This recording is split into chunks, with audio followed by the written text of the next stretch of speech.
todos, eu sou a Tita, bem-vindos aqui ao canal O Parecer das Coisas. Hoje, mais uma vez, estou aqui para um vídeo de opinião e um vídeo duplo. O primeiro livro não é propriamente uma leitura, é então uma releitura.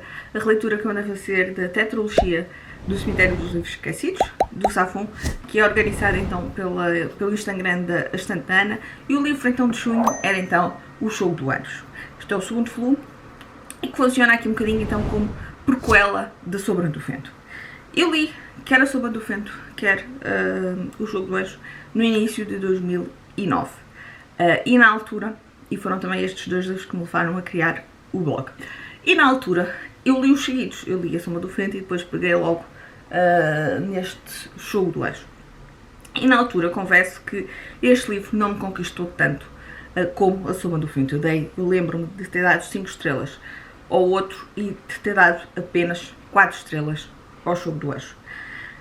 Eu não sei se foi então de já terem passado mais de 10 anos e uma pessoa também vai amadurecendo aqui os seus gostos, vai modificando os seus gostos, mas se foi por desta vez ter intercalado então aqui mais livros pelo meio, se foi por também já à partida saber que esta história era diferente, porque eu acho que na altura, e eu vou começar um bocadinho da opinião por aqui, eu acho que na altura o que me fez não gostar tanto deste livro é o quanto este livro é diferente de A Sombra do Vento.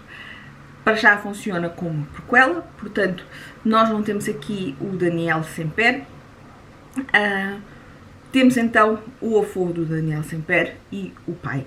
E ao contrário de A Sombra do Vento, em que era o Daniel que ia aqui então investigando aqui a história do Julian Carax, neste caso a personagem principal não é ninguém ligado à livraria Semper. É então o David Martin, e que é um jornalista e depois escritor, e é através dele que vamos então aqui acompanhando esta história. Ele sim frequenta a livraria Semper e tem uma boa relação então com o Sr. Semper, que é nada mais nada menos então com o avô do Daniel. Mas a verdade é que inicialmente, eu como já sabia que este livro era prequela, foi mais fácil perceber quem é que era quem, mas a verdade é que pode ser uma dificuldade para alguém que não tenha este conhecimento, pode ser uma dificuldade não perceber então logo que este livro é de um tempo passado à Sombra do Vento. Depois o nível, o tipo de história, o ambiente da história. Para já temos então esta diferença também do narrador, não é ninguém ligado então ao Semper, é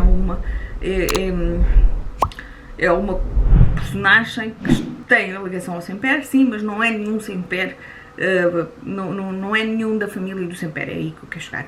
E depois, tal como eu estava a dizer, o próprio ambiente da história, porque esta é uma história, este livro é pesado, desculpem. É uma história com um ambiente mais negro, mais sombrio, coisas aqui mais estranhas, mais se calhar com esta pontinha de sobrenatural do que A Sombra do Vento. Mas a verdade é que, lá está, desta vez o livro conseguiu uma história, conseguiu-me agarrar mais. E eu vou alterar então a classificação e vou passar para as 5 estrelas. Não sei se foi de já saber à partida que era uma história diferente, eu já não me recordava de muita coisa, ou praticamente nada, mas sabia que tinha então esta diferença de ambiente na história e portanto já ia preparada para isso e talvez tenha ajudado a gostar mais, desta vez a gostar mais então da história. Também sabia que não era o Semper a narrar a história, que era então através do David Martin, portanto também já ia preparado para isso e desta vez senti-me envolver mais nesta Barcelona, nesta história mais sombria, e lá está, eu vou dar 5 estrelas porque conseguiu agarrar-me muito mais, senti mesmo ter ficado agarrada à história, tal como disse, já não me recordava de muito.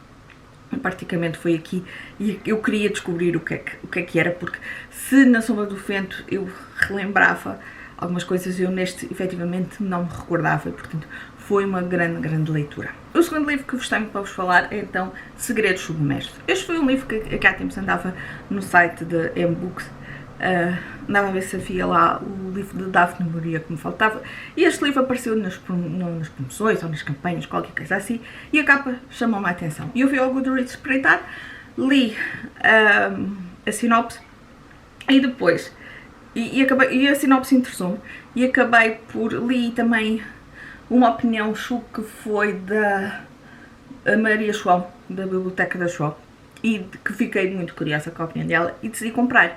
E depois, eu julgo que não sei se foi nesse dia à tarde, se foi no dia seguinte, vi também a sua library no Instagram a partilhar qualquer coisa que também tinha lido o livro, que o livro tinha sido também muito bom, e eu pensei, olha, ainda bem que eu comprei, uma escolha segura. E decidi então dar-lhe agora uma oportunidade, e foi uma história que mexeu aqui com as emoções. Temos então uma família em que as duas filhas, a filha mais velha é a Cassie, a filha mais nova é a Dora. Uma é a Cassandra e a outra é a Pandora, mas são tratadas por Cassie e Pandora. Temos a mãe, que é a Ellen, e temos o pai, que é o Richard. E nós vamos andando aqui na história.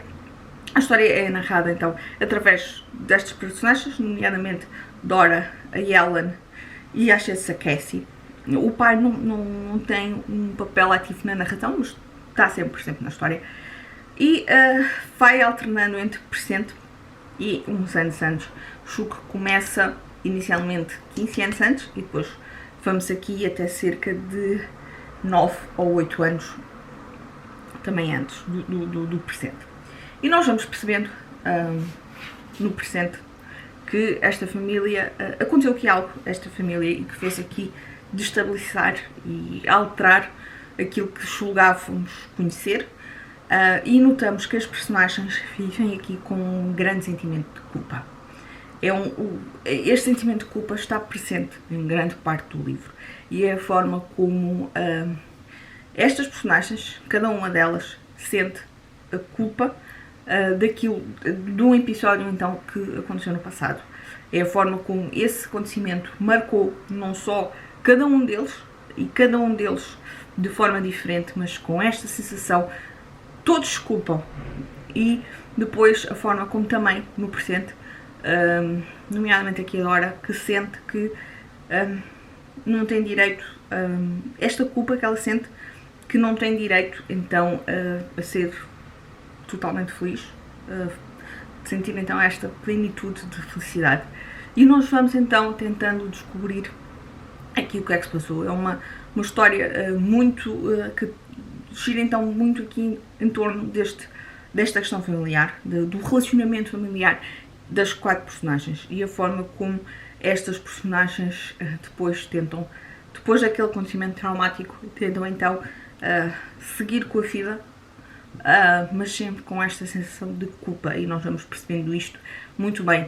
A autora consegue aqui passar-nos muito bem essas sensações das personagens, a forma como cada uma delas se culpa e depois a forma como também elas se tentam curar e tentam assumir um pouco aquilo que tentarem assumir para então como é que eu ia dizer? Tentarem assumir para deixarem de sentir a culpa daquilo que aconteceu, porque era algo que não podem mudar. E eu adorei este livro.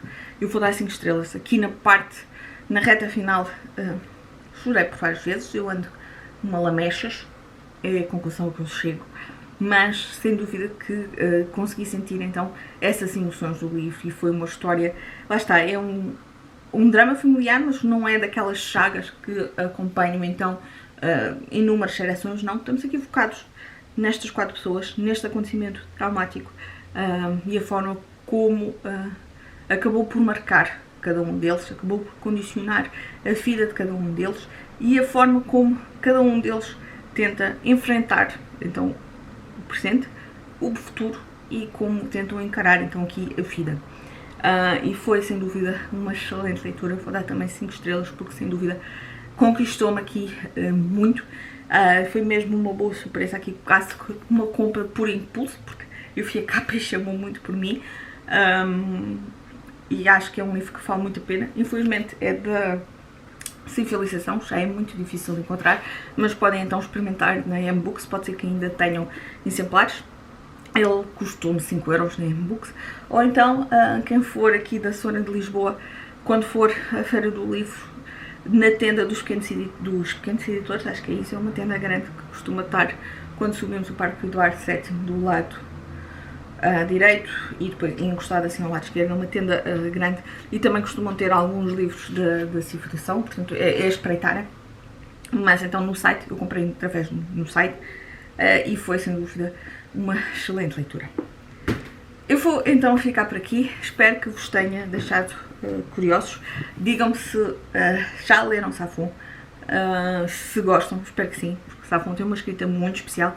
E se ficaram curiosos então com este livro, se conheciam ou se não, contem-me tudo cá em baixo. Eu vou então ficar por aqui, um beijinho e até o próximo vídeo.